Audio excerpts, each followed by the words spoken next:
Hey there, Blerds and tech enthusiasts. Welcome back to another exciting episode of BlerdOut. I'm your host, Terrence, and today we have a truly inspiring guest joining us. But before we dive into the conversation, let's make sure you hit the like button, pop off into the comments, and subscribe to the BlerdOut movement. Confidence, yeah.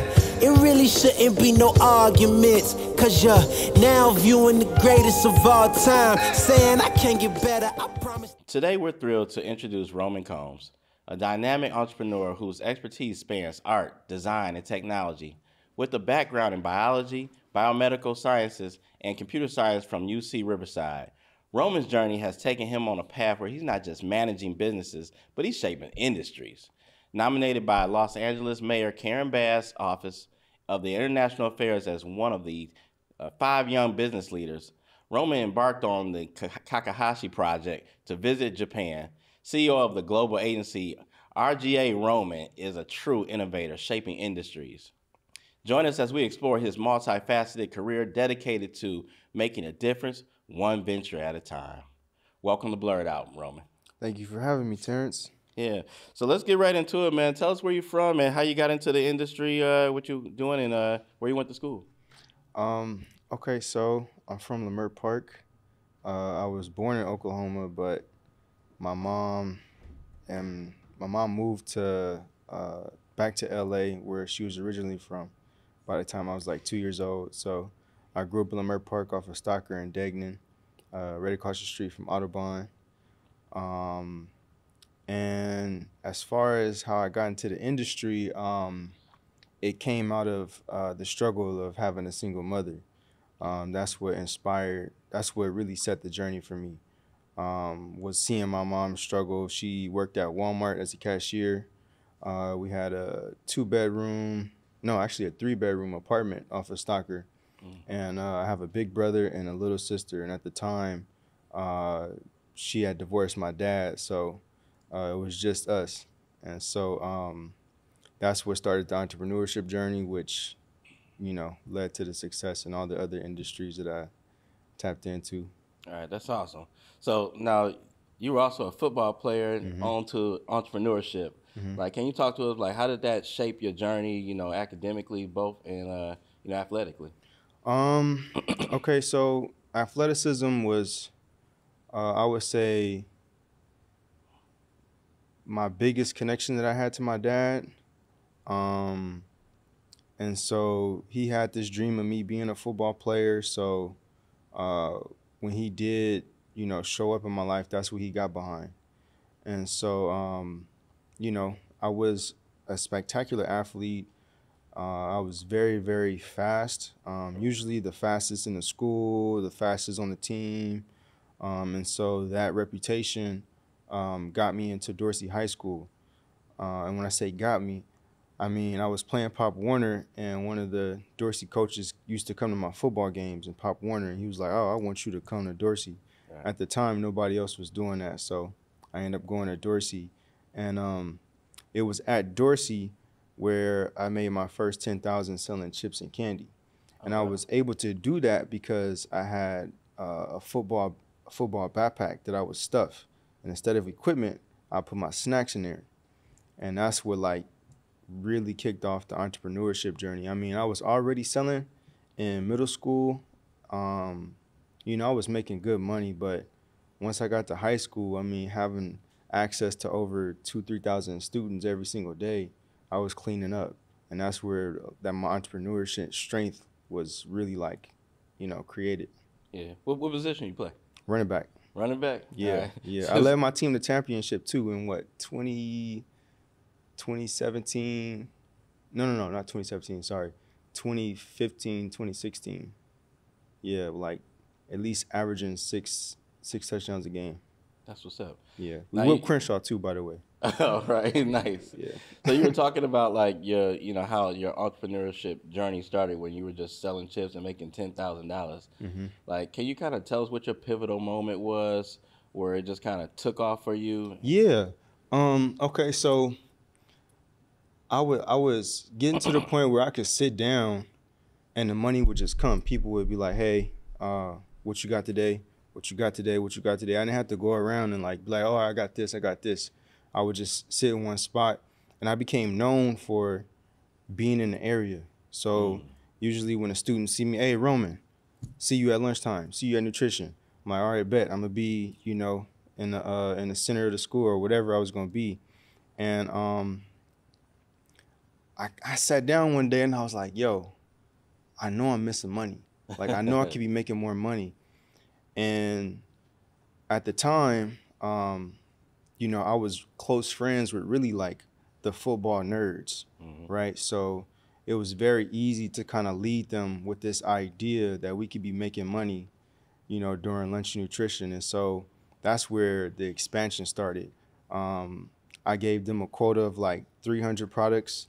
And I was like, if you sell these by the end of the day, I'll pay you $60, $70, or however much I was going to pay them.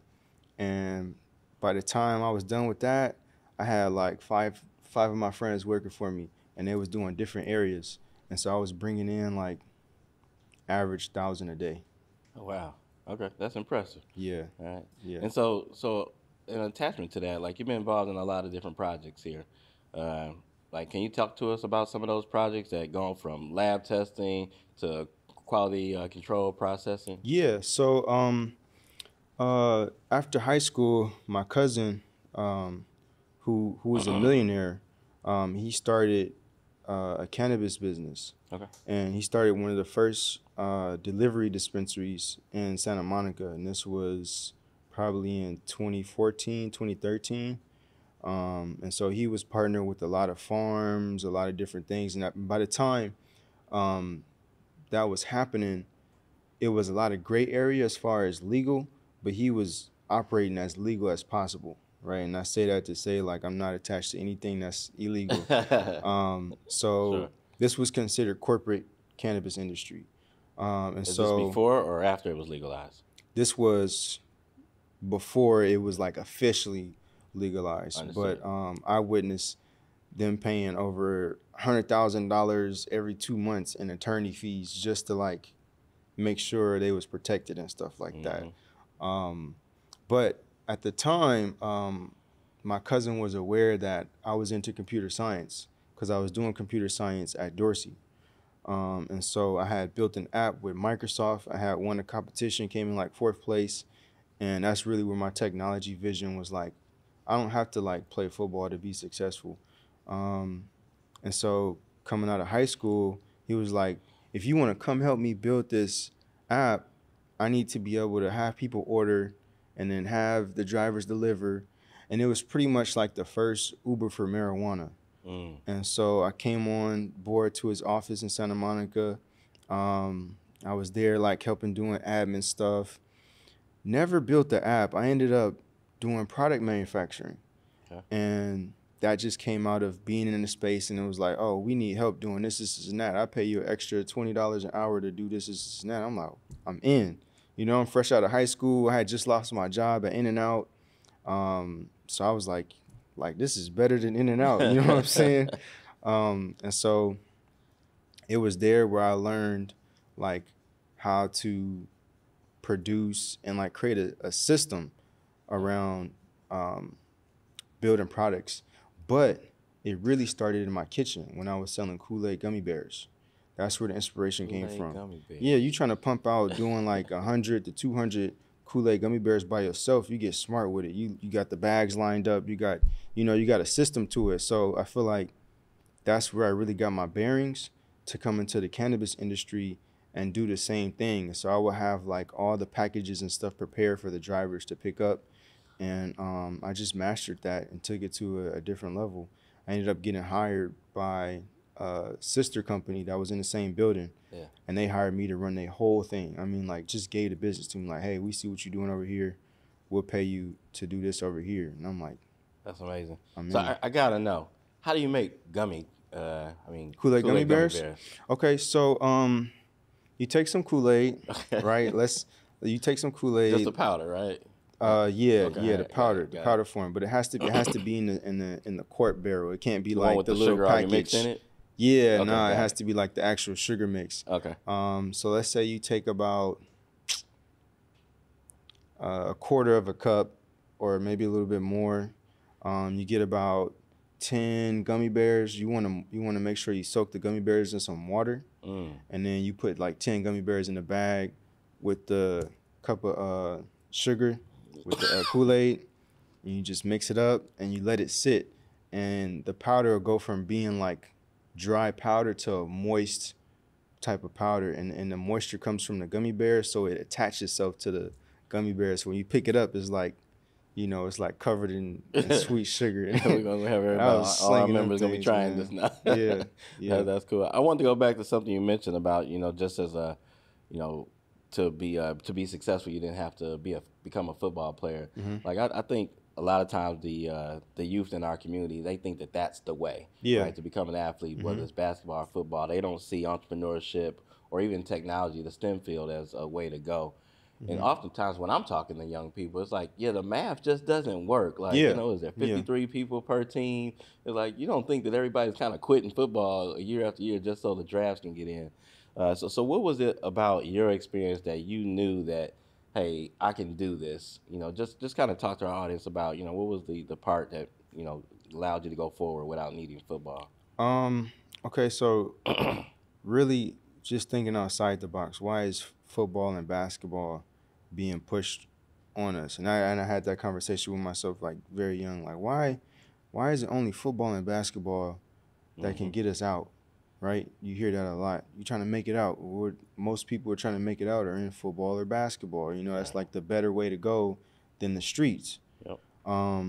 So I think there's this fine line of like, we play football to escape, and it also has the opportunity to bring wealth. That's what we're told when we're young. Like, you could set your family up and you can. So I think in high school, realizing that I could first make money without a college degree.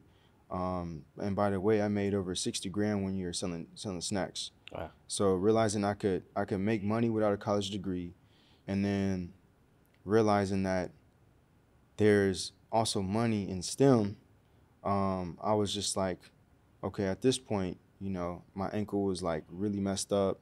I think my shoulder cup was torn from a car accident.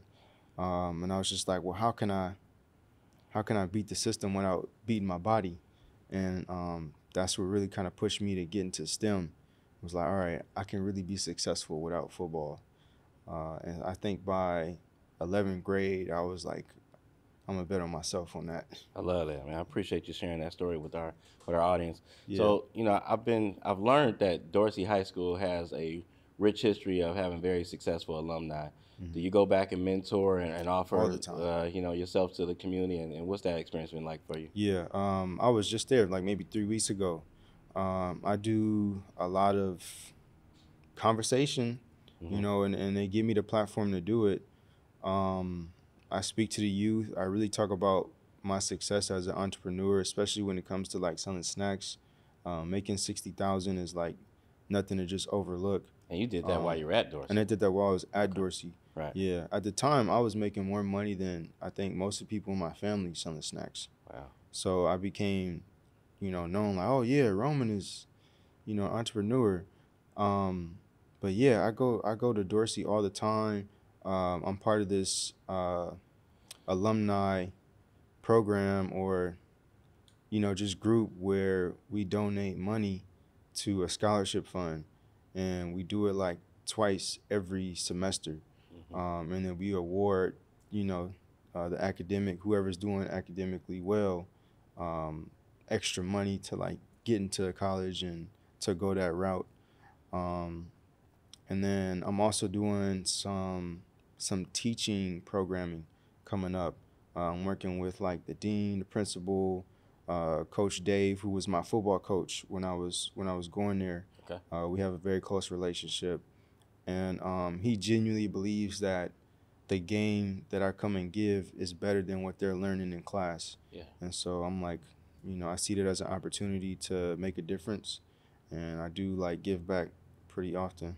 Yeah, now that's amazing, man. So what you talked about some of the work that you do in the community. What organizations have you worked with, and which ones are you currently working with to help bridge the gap between the youth and STEM?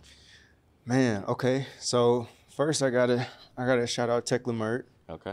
Tech Lamert is a incubator program that at the time when I was involved was teaching the youth how to do social media management, and that's where I learned social media management. Right now, they've expanded. They're doing social media, they're doing music, and a few other things that they got their hand in. Um, and then another company that I partner with and I've been working with is GRX Immersive. This is a Black-owned company that deals with youth in the immersive space. So like 3D content. Um, there's a Star Wars movie that was shot entirely on a green screen. So that's just to give you some context about what immersive means. And then there's so many. It's a whole list.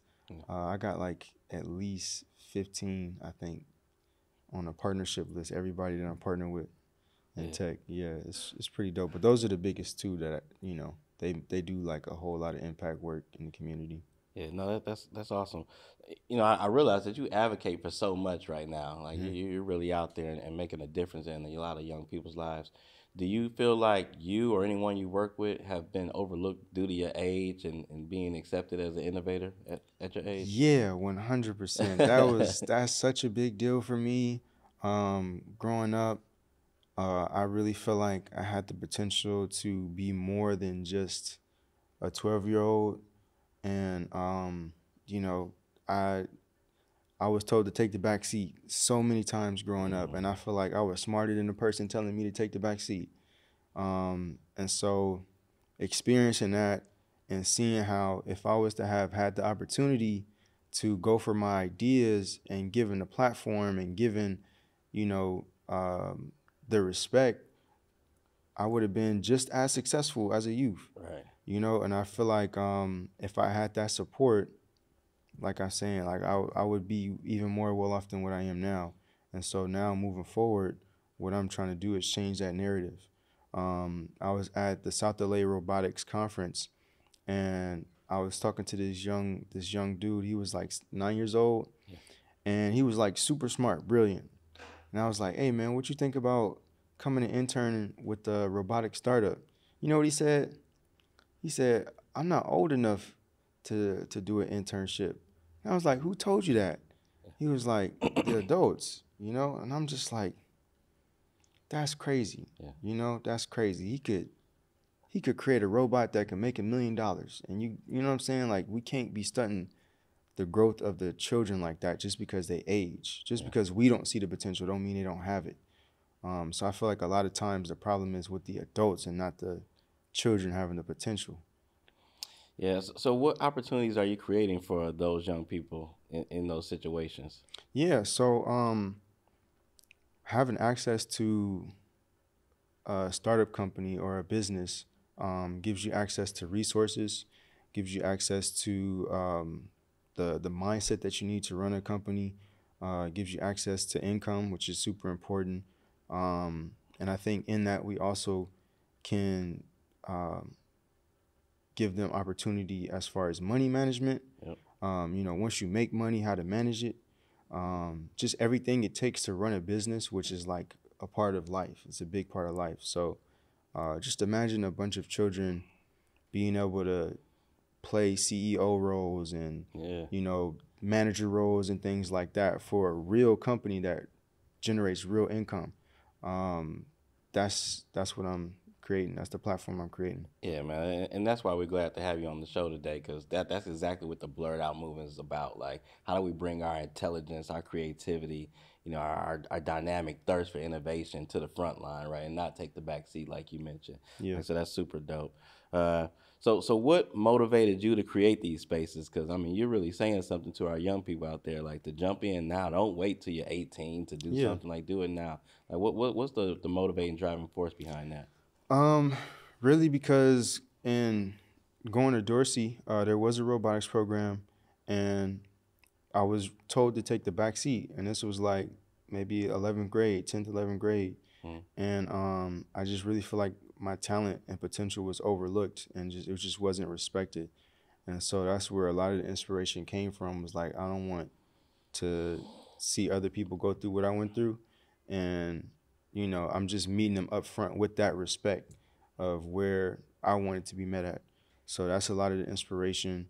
And then also, as far as my agency, a lot of that inspiration came from being in Africa where there was no opportunity to really make a good amount of income. And so that's where the inspiration from my tech agency came from, was just like, okay, people here will need to make money, and you can't really make money like that in Africa legally, so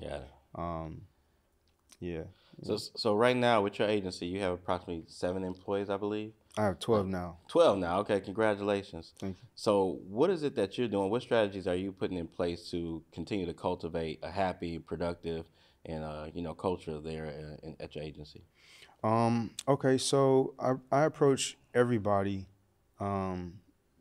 with the mindset to be a leader.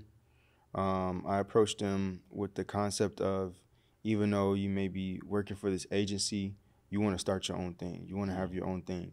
But then also at the same time saying like, okay, there's room for you in this company to have your own legacy, right? So I think when I got my first manager, Kayvon, like I was just like, yo, bro, like you have this job right now, but the fact that you're in Africa and there's people who like don't have jobs, go out and find somebody and train them to do exactly what you do. And then pay them, you know what I'm saying, a bit of what you making. They're going to be happy for it because there's no opportunity. Right. And then hit me up and be like, hey, Roman, I need another job. And just rinse and repeat. So, just giving them like the mindset to be leaders and not just like employees for a company. Yeah. Yeah. So let's jump up to something about the Kakahashi project. Like, what was it like your time in Japan and being a young black, high school student, in that position? Okay, I think the first thing I had to filter out hitting Japan was the stereotypes. A lot of the stereotypes that we know about Japanese community are not true at all. They don't stare at black people. They don't treat you no differently. In fact, they treat you with just as much as respect as they treat themselves, which is very powerful. One of the life-changing things that I did witness was watching a police officer pick up trash off the street in the most respectful way, too. He didn't, like, just pick it up with, like, any type of attitude. He had a posture. He had a form while he did it. Yeah. It was like he was picking up trash with pride, and that really, like, opened up my mind to what it meant to be a police officer. Japan is probably one of the most cleanest countries I've ever visited. Super clean. The people there are very nice, very respectful. And I don't know if it was my curated trip that everything was like that, but even when I was in public away from the group, I was taking the train, I was trying to get back to the hotel. Somebody was willing to stop everything they was doing just to make sure I got to my hotel. Yeah. And Japan is busy. Everybody's rushing and moving around. So that was just like, that really meant a lot to me, because I don't know if I would have had that type of treatment in LA or not, but yeah, it's a great place. Yeah, no, thanks for sharing that, because I'm sure a lot of people never make it to Japan. Yeah. All right. So for you, how do you stay connected to your roots, navigating the world of business for yourself? I think it's important to bring awareness to where you're from. Like, I see that as a flex. And so being that I'm from the Mert Park, it's very difficult to represent yourself without representing where you're from. Mm-hmm. And actually part of the Japan culture is they introduce themselves as their last name first. And it's because they have this intention to represent their family before themselves as individuals. So, I'd be like, my name is Mr. Combs versus my name is Roman. And they carry that mindset to represent where they're from. So that's a beautiful concept from that culture. But, I'm proud of the Mert Park and where it's going. It's definitely been growing the past few years. Yeah. We're seeing businesses flourish. And so it's a movement to me that I'm definitely like a part of. And I like representing the Mert Park anywhere I go. Yeah. No, that's super dope. So tell our audience, what advice do you have for the young entrepreneurs out there who want to get into starting and running their business and connecting to the youth like you do? My first thing is, make sure your idea is written down and it's clear to you. You really got to have a relationship with God, because that's number one. You can't get anywhere that you should be without having that relationship with God. And then lastly, don't depend or ask or look so much to your parents or the adults for guidance. Like, intentionally find mentors in a space, ask your teacher, hey, I need a mentor. You know anybody? I'm sure they'll know somebody, especially if you in computer science or you in film or whatever ideas you got. Like, take it to the right person, because sometimes parents, they just don't give enough attention to our ideas as youth, as their children. So that's my advice to the young people. And what steps do you think we need to be taking to make sure that we cultivate an inclusive and very cool ecosystem for our underrepresented youth in the STEM world, and working with organizations like the BlerdOut movement? Like, how do we hear our voices? I think the first thing to do is start at home. Right now, your child has a talent on the inside of them that needs to be cultivated. And I think a lot of times we overlook these talents as you talk too much or you doing too much. But I think starting at home is the first place to start, because that's where, at home is where you cultivate it. At home is where things are set off. If we look at Mayweather, for example, how he became a great boxer, it didn't start outside. He didn't go to no program or nothing like that. He started with his father, saying like, all right, come on, let's get up, let's go work. And so just pouring into our children and cultivate, stop looking at your children just as children. Like, these are business owners, these are leaders. Like, look at them as an investment, buy them a tablet so that they can draw and get into digital art. Take them to a parkour, gym or something. Like, really invest in their activities, because that's where the success starts to me. Yeah, I love that. Yeah. Yeah. So tell our audience members where they can find you and learn more about the work that you're doing and connect with you and the programs that you're running. Also. Yeah, Instagram at Tarzan of LA. Tarzan of LA. Tarzan of LA. And then you can also find my creative marketing agency at romasglobalagency.com. There you go. All right, very good. Well, you have it there, ladies and gentlemen. Roman Combs, thank you for joining the BlerdOut movement today. Thank you. Make sure you guys look them up. Appreciate you joining the show. And thank you for coming to the BlerdOut show. Thank you, Terrence. Confidence, yeah. It really shouldn't be no arguments, 'cause you're now viewing the greatest of all time.